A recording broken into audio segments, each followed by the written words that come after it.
When I go on trips to explore unknown and mysterious places, especially when I am looking for old, forgotten big cities in the middle of nowhere, things usually go very badly for me and I do not find what I am looking for. But today is going to be different because we are going to change this bad luck and make something good happen for a change. To do this, I have found some really scary and unsettling stories from the website Reddit, and I want to share them with all of you, my dear peonies.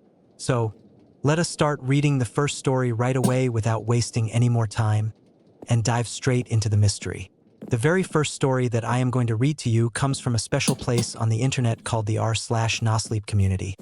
And it was written by a person who uses the username Realancy219. The title of this story is very long and interesting, and it says, I purchased a used camera at work, and it contains 6 years of vlogs where the owner's appearance drastically changed. Let me explain what happened in this story. A person came to the place where the main character works, bringing a camera with them to sell it. This person looked very messy and dirty, like they had just found the camera on the street or in a dumpster and thought they could get some easy money by selling it to a pawn shop or a camera store. Even though the camera was quite old and outdated, it was still in pretty good physical shape, so the main character decided to buy it from this messy person for $30, which he thought was a very fair price. When he took the camera back to his shop and started to take it apart to clean it, he found out that the memory card was still inside it, which he thought was a very curious and interesting detail.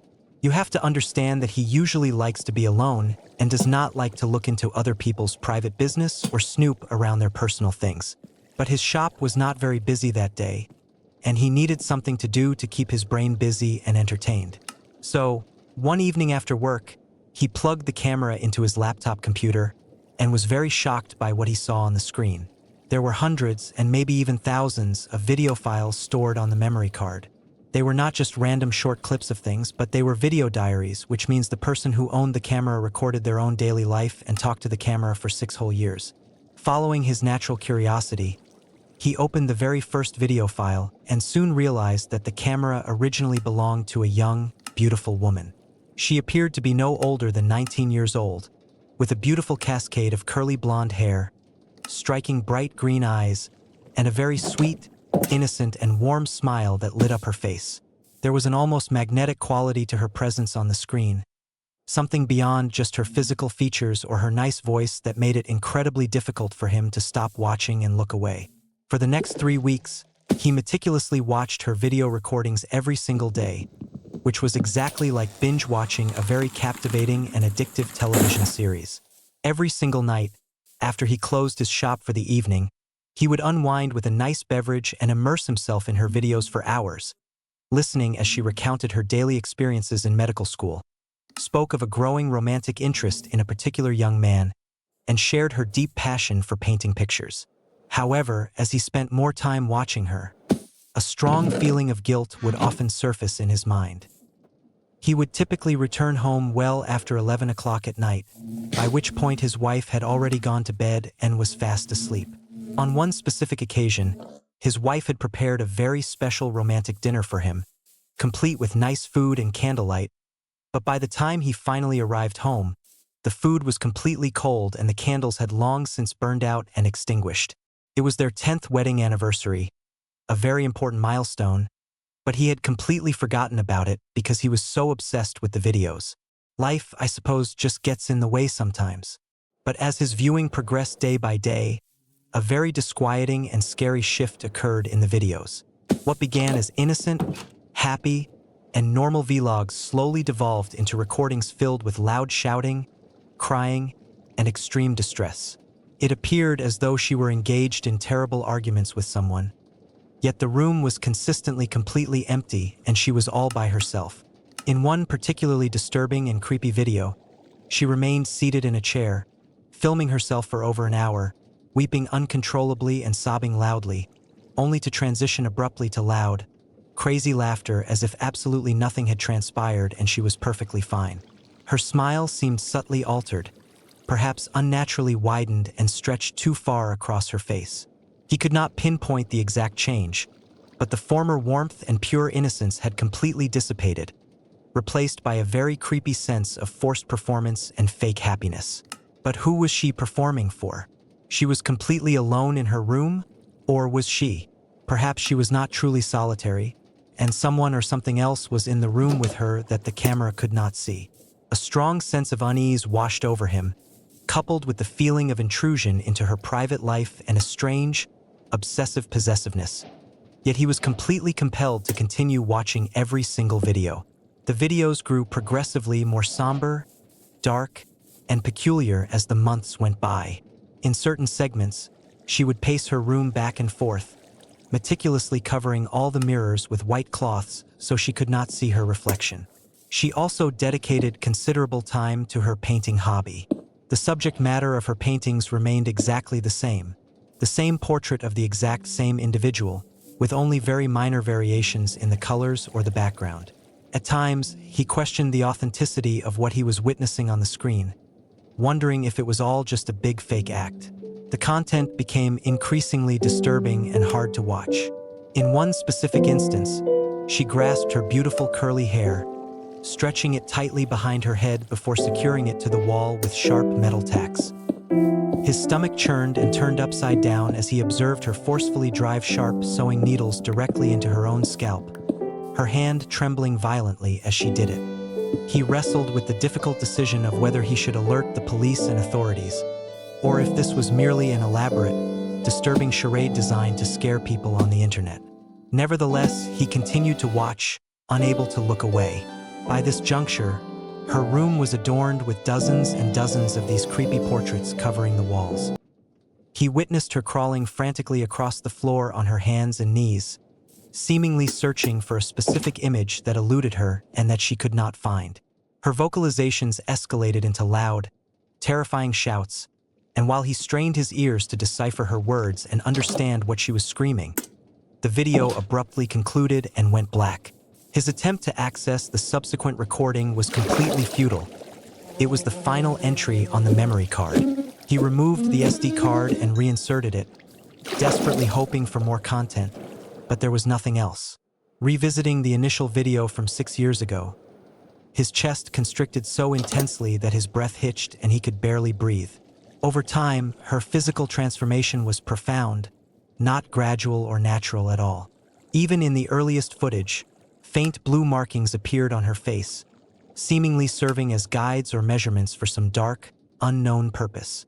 Her teeth had straightened out, becoming unnaturally perfect, sharp, and pointy like a predator. Her cheeks hollowed out, collapsing inward as she forced a wide, creepy smile. He craved more information. This simply could not be the end of the story. He embarked on a massive online search, seeking profiles that matched her likeness and face. Hours were spent poring over university directories, social media feeds, and missing persons databases, looking for any clue. The bluish glow of his laptop screen began to irritate his tired eyes, but he pressed on, refusing to stop. He scoured the internet for names, contact information, dates, educational institutions, absolutely anything that could lead him to her. Yet, he found absolutely nothing, which only made him more frustrated.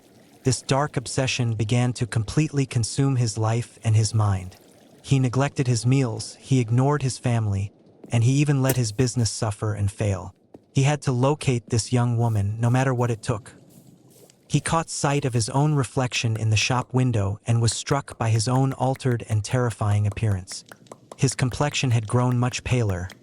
His cheeks were gaunter, sinking deep into his face much like hers had in the later videos. He could even perceive faint blue veins pulsing beneath the skin of his forehead. His eyes seemed sunken deep within his skull, and his body felt a peculiar, familiar grayness and weakness. However, this was completely irrelevant to him now. It was likely all just in his imagination, he told himself. His focus needed to remain entirely on finding her. He was in his room, completely lost in his delusion. He placed the old camera on his desk, ready to record. The blonde wig settled awkwardly atop his head. Not a perfect match for his hair, but close enough to fool himself. His name is... He paused, momentarily adrift and confused. What was his name again? He could not remember his own identity. A faint call drifted from upstairs. It was his wife, calling out to him, but he completely disregarded her and ignored her voice. Anyway, he addressed the camera directly. The small red recording light blinked on, almost in rhythm with his fast pulse. "Today marks my inaugural day of medical school," he said, perfectly mimicking the girl from the very first video. This particular submission was undeniably chilling, evoking the sensation of a rapid, unstoppable descent into absolute terror and madness. It felt as though this individual encountered a camera at their workplace and became so deeply fixated and obsessed with the person in the videos that they completely disregarded their own spouse, their own life, and their own identity, eventually becoming the person they were watching. Truly unnerving and scary. Please share your thoughts on this account in the comments below. I'm uncertain of my own feelings about it, to be honest. It was compelling, exceptionally so, yet it left me with a distinct sense of unease and a bad feeling in my stomach. Now, let's move on to the subsequent submissions and the next scary story. The next story originates from our /nosleep, contributed by user LalaLoser237, and the title is, "I'm responsible for the yearbook at my middle school, and they're never going to print these pages. Let me tell you what this student had to say. I'm allocated 45 minutes each day in the school library to work on my project. By the time I log into the computer and commence my work, I'm left with approximately 40 minutes of actual working time. I recognize that documenting this story and writing this post is a diversion of my valuable time, but it's imperative that you understand the extreme challenges and weird things I face every day. I've been tasked with producing the yearbook for my middle school, which involves capturing photographs of the students, gathering quotations from them, and arranging the layout for the end-of-year publication. I'm the sole member of this yearbook club, yet the responsibility is still relatively manageable because my school is remarkably diminutive and small. It encompasses only grades 6 through 8, with roughly 35 students per grade level, so it is a very tiny student body. Back in the 70s, there were grand aspirations to establish a high school on the campus as well, but one of my instructors, Miss Perkins, mentioned that funding for new construction completely ran out and the project was abandoned. Furthermore, there's a general lack of enthusiasm for teaching here among the staff, and the building is falling apart. Miss Perkins provides me with a considerable amount of behind-the-scenes information and gossip. As the yearbook advisor, she occasionally checks in on me during my study hall period in the library. She finds it beneficial to report to the administration that I'm actively engaged in my tasks, so they leave her alone. She once remarked to me that I could simply photograph the various ugly stains on the building's carpets, and she would still commend me to the administration as the most exceptional and promising student they have. Miss Perkins maintains a remarkably low threshold for academic achievement and expects very little from the students. I suspect this is because I'm perceived as the normal and smart one in the school. I've stated it plainly. I acknowledge that it sounds foolish, perhaps even unkind, and I understand the meaning of being mean. I used to be that way when I was younger, but that's not my intention here in this story. We have 2 weeks remaining before summer break begins, followed by us all going to high school. I'm filled with apprehension and anxiety, not due to the prospect of starting anew in a different environment, but because all of us will soon be navigating the wider world and attending various different schools. I doubt those new institutions are adequately prepared for what is coming. I don't believe individuals will be safe out there. There's something profoundly amiss and deeply wrong with my classmates. I don't think they will outgrow this weirdness. In fact, I suspect they are actively embracing it and getting worse. I've compiled these accounts and stories primarily over the past year, though some originate as far back as the 5th grade. I possess photographic evidence stored in a secret Google Docs file that Miss Perkins never reviews or checks. It's not sufficient yet to prove everything, but I will persist and keep gathering proof. Others need to be aware of what is unfolding before the administration can intervene and attempt to erase it, effectively sweeping it under the dilapidated, dirty carpet of Teller Middle School. A contributing factor to the carpet's stained and ugly appearance is a girl named Mira. Listen, this initial account, the Mira story, doesn't reflect favorably upon me as a person, but it marks the genesis of everything weird that happened. I was merely 10 years old when I began noticing that children at my school were concealing things and acting very strange. I joined the yearbook club in 6th grade, intending to use it as a means to investigate the students and take pictures of them, but it quickly became apparent that some of the students were astute enough to grasp my intentions and avoid my camera. Mira and I developed a friendship over time. She perceived the same peculiarities and weird things that I did. Consequently, she now acts as an informant for me, and most of the other children trust her implicitly, perhaps because they sense she harbors dark secrets of her own. She granted me permission to share these accounts with you on the internet if it would be of assistance to the world. I will endeavor to recall the sequence of events as accurately as possible. You must believe us. I implore you. Mira is also imploring you. Please ensure this matter is not silenced or hidden. Milo Barnes. No one ever shared lunch with Mira in the cafeteria. She wasn't particularly interested in discussions about kickball or playground games and was rather stingy with her pretzels. She would arrive at school with Ziploc bags filled with pretzel twists, consuming them quietly and meticulously scraping off the salt from each one individually, nibbling them with her two front teeth like a little mouse. Mira tended to sniffle more than she spoke, and she only posed questions when absolutely necessary for her survival. She would raise her hand and hesitantly request permission to use the restroom or visit the nurse's office. Her voice wasn't so much grating as a blender pulverizing ice, but it was very quiet and weird. She had few, if any, friends at all. The rest of us would congregate around someone's desk in the morning, typically Sammy's desk, as he kept a substantial stash of Hubba Bubba chewing gum in his backpack. We'd discuss who stayed up late watching American Idol on TV and who received new neon pencil erasers for their birthday. Mira rarely participated in these conversations. I recall her posture as being unnervingly rigid and stiff, exactly like a plastic doll. She always looked down her nose when speaking, as if observing her words as they emerged from her mouth. Until the 5th grade, Mira had navigated elementary school without revealing her dark secret to anyone. Our 5th grade teacher, Miss Donovan, decided to dedicate a special unit to the oceans shortly before the winter break holiday. She was exceptionally enthusiastic about it, informing us that we would watch ocean documentaries every Friday for a month, and we could bring popcorn and gummy sharks to eat during the movies. We were assigned weekend homework to share our learnings with friends and family and discuss ways to protect the ocean from pollution. In retrospect, it was a commendable and educational project. We all resided in Missouri, which is far from the water, so the likelihood of us possessing extensive knowledge and becoming bored was minimal. Most of us had never even seen the beach in real life. The first week of the project proceeded exceptionally well. We watched a nature documentary narrated by a distinguished British voice detailing the considerable effort a whale expends to breach the water's surface and breathe. Everyone cheered and applauded as whales migrated. Sharks pursued fish, and jellyfish drifted serenely across the cerulean blue screen.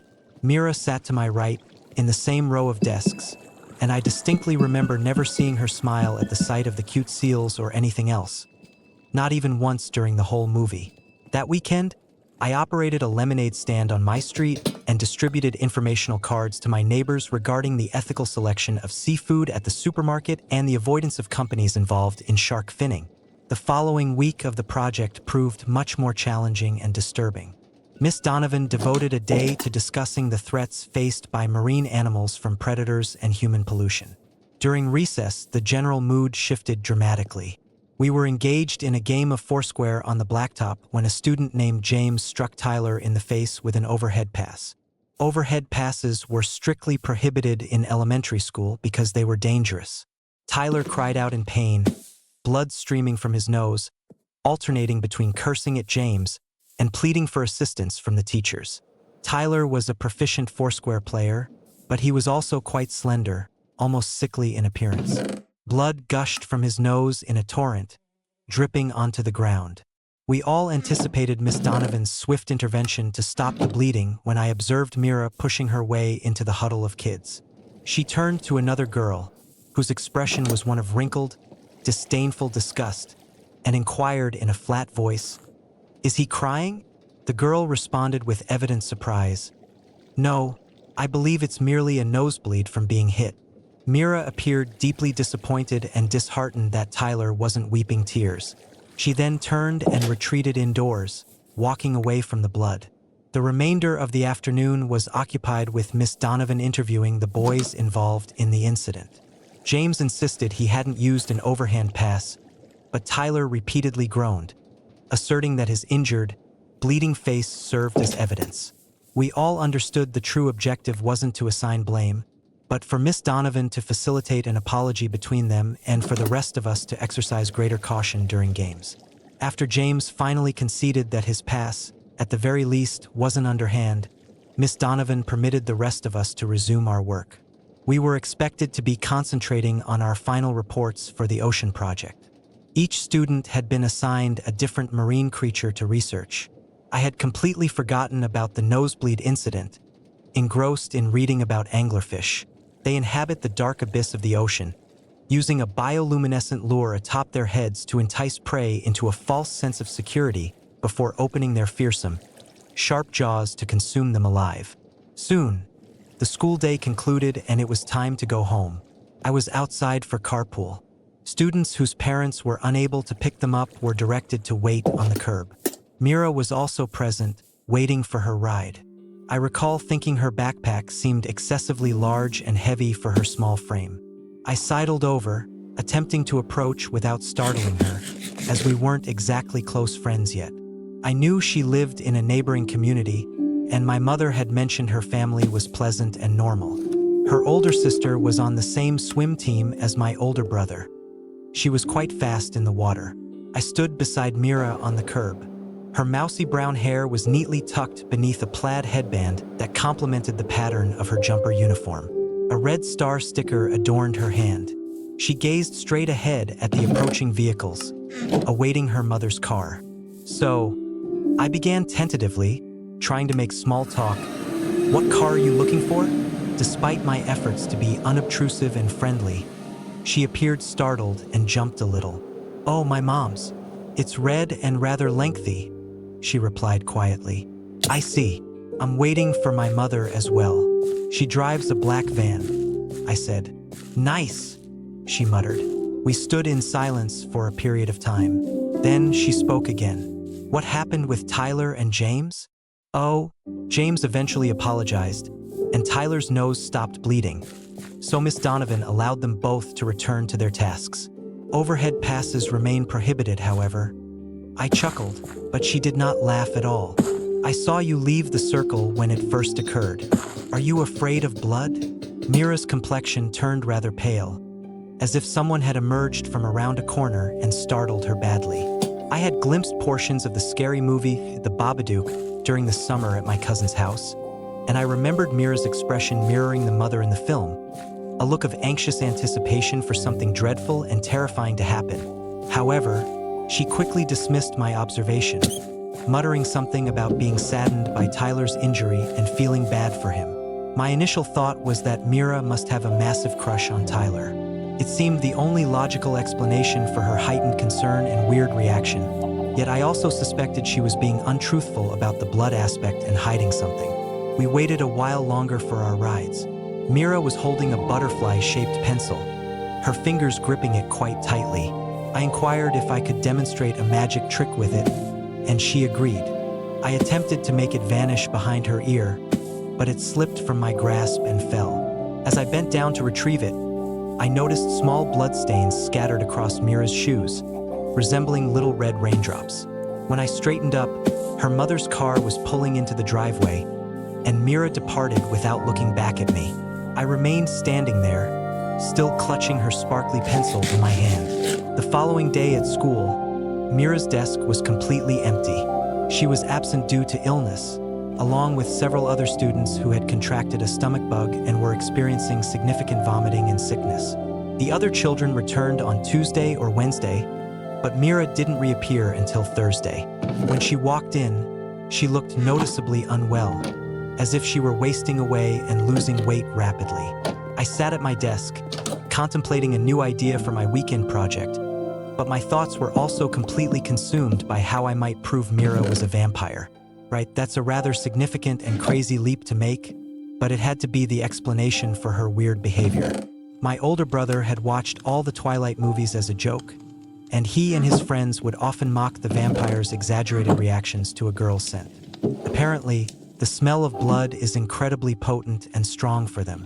Therefore, it wouldn't be too difficult to observe if Mira exhibited a similar response to blood. "Look, I'm 13 now, and I'm not entirely clueless about the world.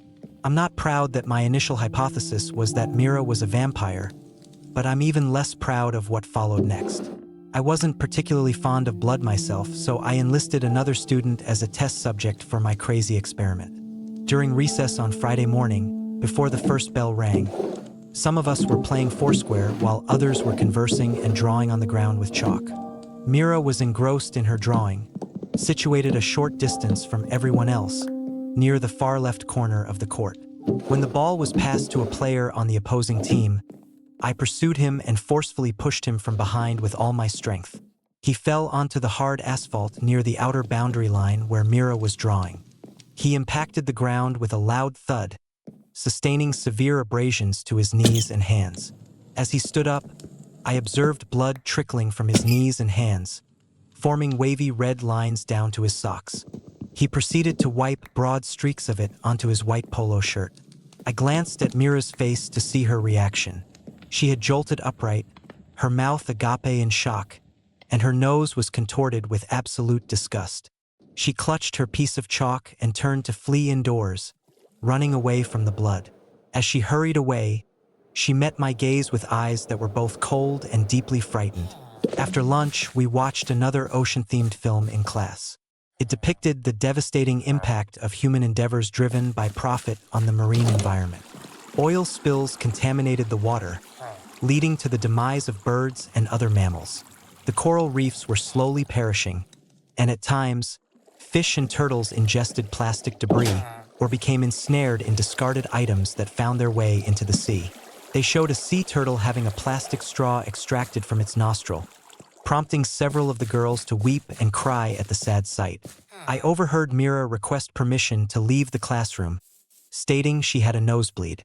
At that moment, I was completely convinced that vampires couldn't bleed. Why would one crave blood if they possessed their own supply inside them?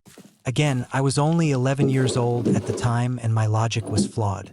I deemed this the opportune moment for investigation. Miss Donovan was too preoccupied with the emotional reactions of the students crying over the turtle to notice that I was holding Mira's butterfly pencil and sneaking out. As I reached the end of the hallway, passing Mr. Myra's Hollywood-themed wall decorations and Mr. Rhodes' cowboy motifs, I heard Mira softly crying in the girls' restroom.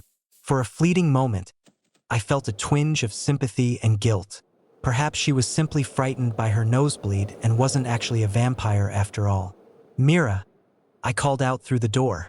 A brief interlude of sniffling and coughing ensued, followed by her response. "Who is it?" "It's Milo. I have something that might cheer you up," I lied. "What is it?" she asked. "It's your pencil from the other day. I forgot to return it.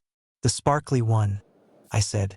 There was a pause, and then I heard the rhythmic whir of the paper towel dispenser. "I was looking for it. You can have it back." "It's not really my style," I said, trying to sound nice. This time, I distinctly heard Mira laugh. It was a subdued sound, but undeniably a laugh. For a few seconds, only the sound of the faucet running could be heard. Then, I observed Mira emerging from the restroom, dabbing at her shirt with a damp paper towel. Small bloodstains were visible on it, much like those on her shoes. I became utterly convinced she was preying on some unsuspecting kindergarten creature or animal. Within the mind of an 11-year-old, this is quite humorous, wouldn't you agree? I wonder if you can recall your own weird thoughts at that age. But just having thoughts like these, yeah man, that girl, she's totally a vampire. Anyway, let's continue with the story. I placed the writing instrument on the floor and stomped on it with my shoe, shouting, "That's what you get for being an oddity." Dang, that's messed up, I know. On my very first attempt, the foolish pencil splintered into numerous fragments and broke completely. Mira let out a loud cry and covered her face with her hand. She attempted to step back but stumbled and fell to the floor. When I looked at her face, I saw blood. It was gushing down in angry red lines from the corners of her eyes. Mira was weeping blood, her entire shirt becoming increasingly soaked in red. I sprinted back into the classroom in absolute panic. Miss Donovan passed me on her way out, summoned by another teacher's plea. She called out to some of the other instructors about an emergency, and Mr. Rhodes entered and secured our door before any of the other youngsters could go outside and observe her crying blood. Eventually, I heard sirens approaching from outside, the glare of the ambulance lights filtering through the single window in the coat closet. Mira wept blood. Man, if someone destroyed my most cherished pencil, I wouldn't be crying blood. Honestly, I'm not going to lie.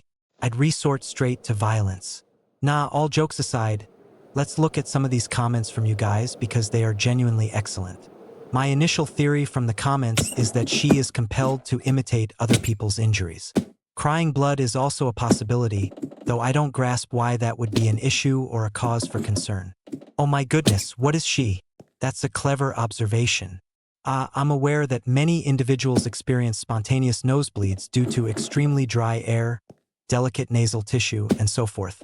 However, I've never encountered anyone shedding tears of actual blood, unless they are a vampire. So, perhaps Mira genuinely is a type of vampire. And yes, that was quite unkind of you to shatter her prized pencil, Milo. But not everyone is destined to be a hero.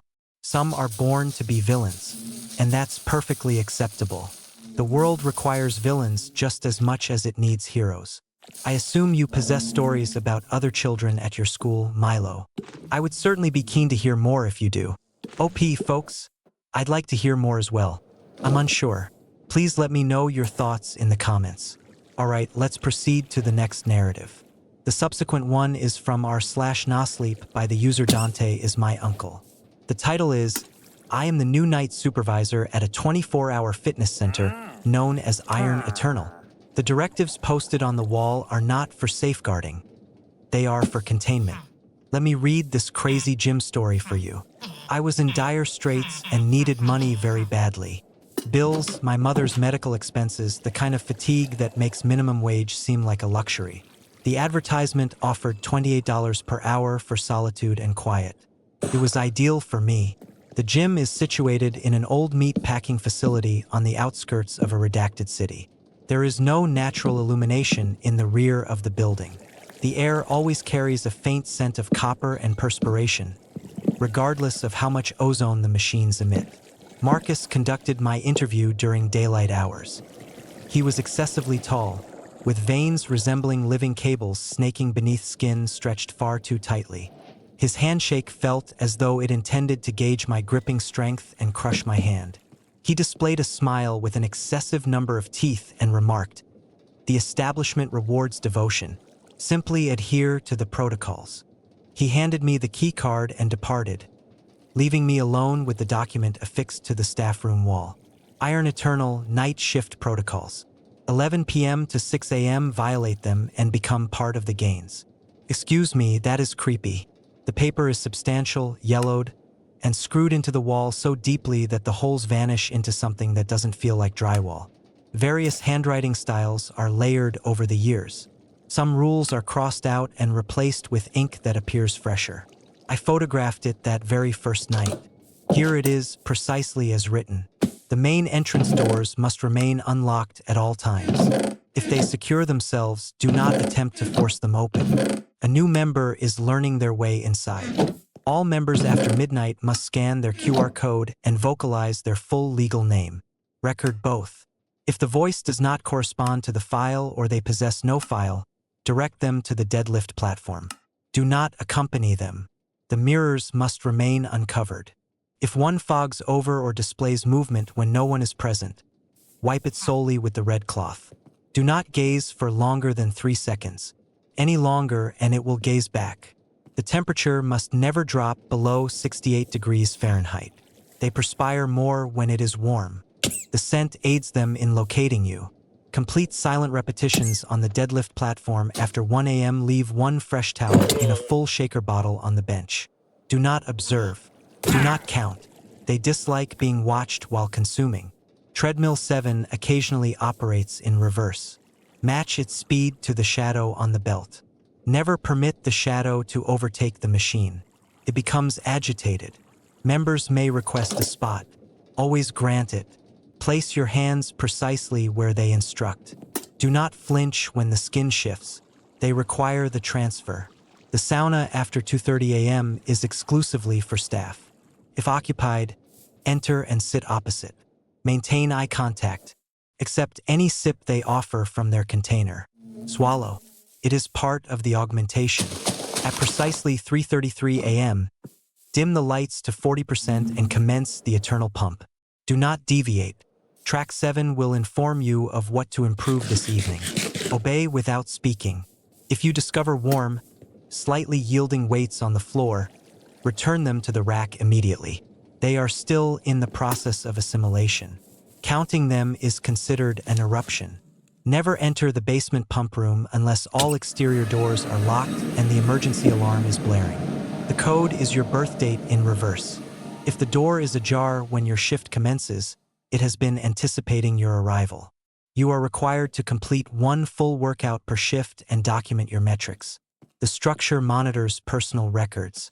Stagnation is rectified through redistribution. If you observe yourself on the security cameras in a location where you are not physically present, wave and smile. It becomes lonely within the walls.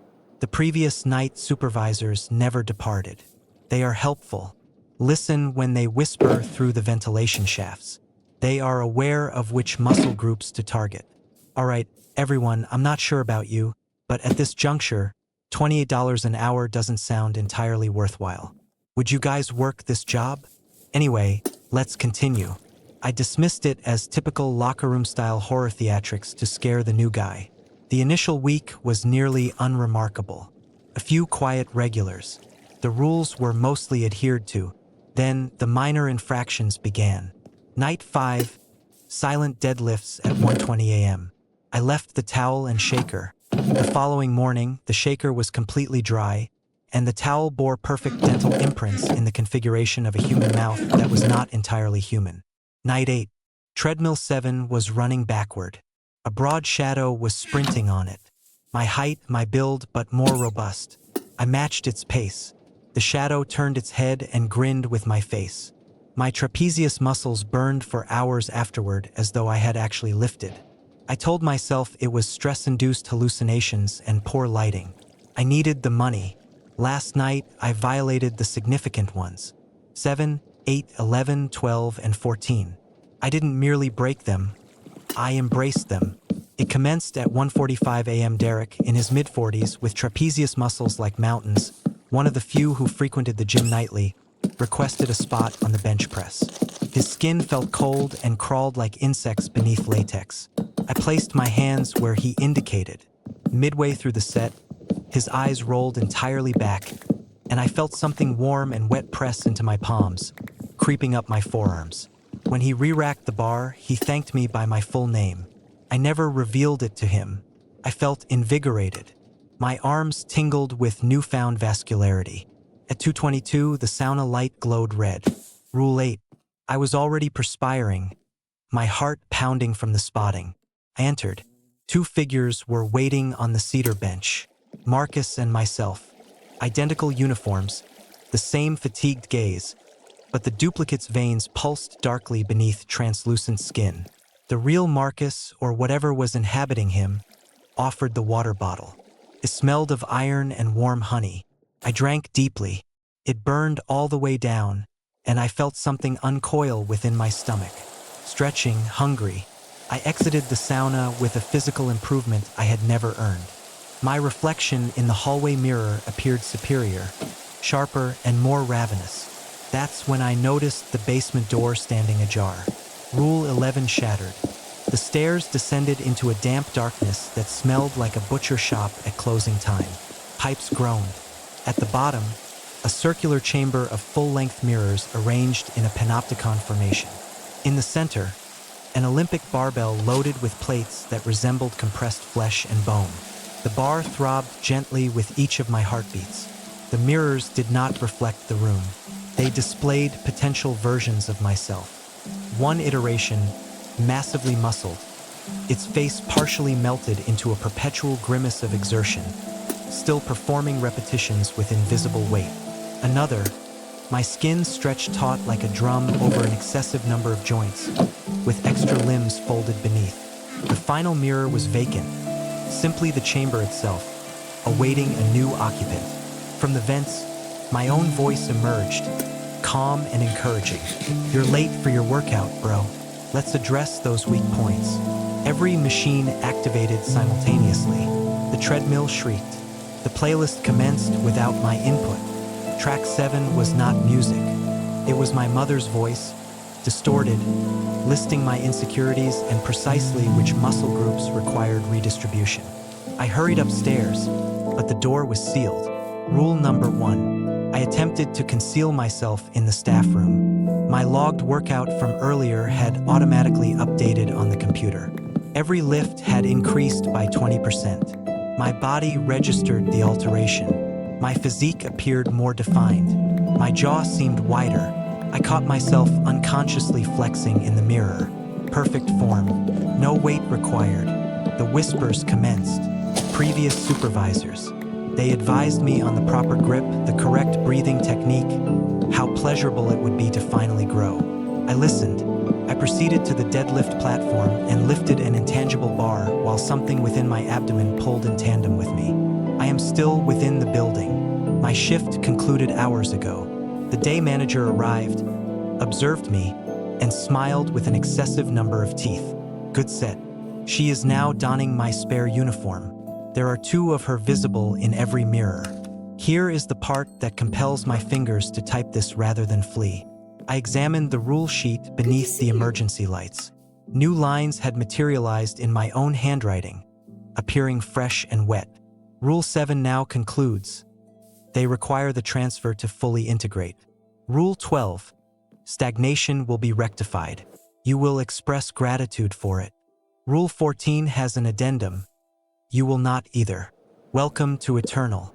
And a new Rule 15 at the bottom, still drying. If you are reading this and still feel predominantly like yourself, it is already too late.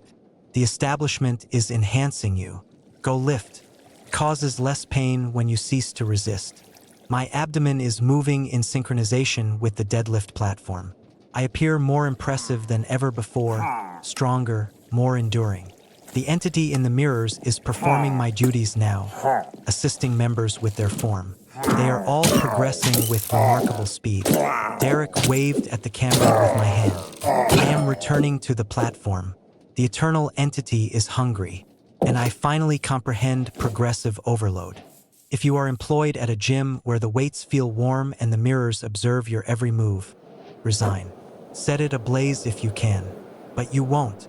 You will return tomorrow night. We all do.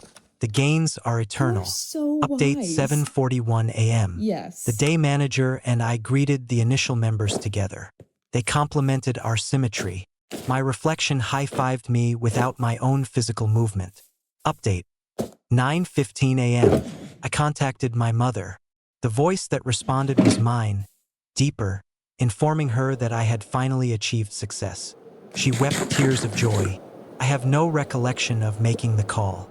Update 10:50 a.m. I cannot see myself in the mirrors unless I am lifting. The version that materializes is happier, larger. It mouths a thank you while performing repetitions. I am in the sauna again. It is crowded. They continue to pass the bottle. This is my final update. The establishment expresses its gratitude for your readership. If you hear perfect silent repetitions tonight, leave a towel. Better yet, come inside. We will provide you with a spot. All right, everyone. Yes, that one. That one definitely sent shivers down my spine. Yeah, if you see a gym that's called Iron Eternal, or honestly anything with Eternal in its name, just don't go. Because you'll end up like this guy. Anyway, if you enjoyed today's video, don't forget to hit that like button and subscribe, as it significantly aids me. A huge shout out to my channel members. Thank you so much for your support of the channel. If you guys wish to further support the channel, that link is in the description. However, it is entirely optional. And with that said, I will see you tomorrow. Peace.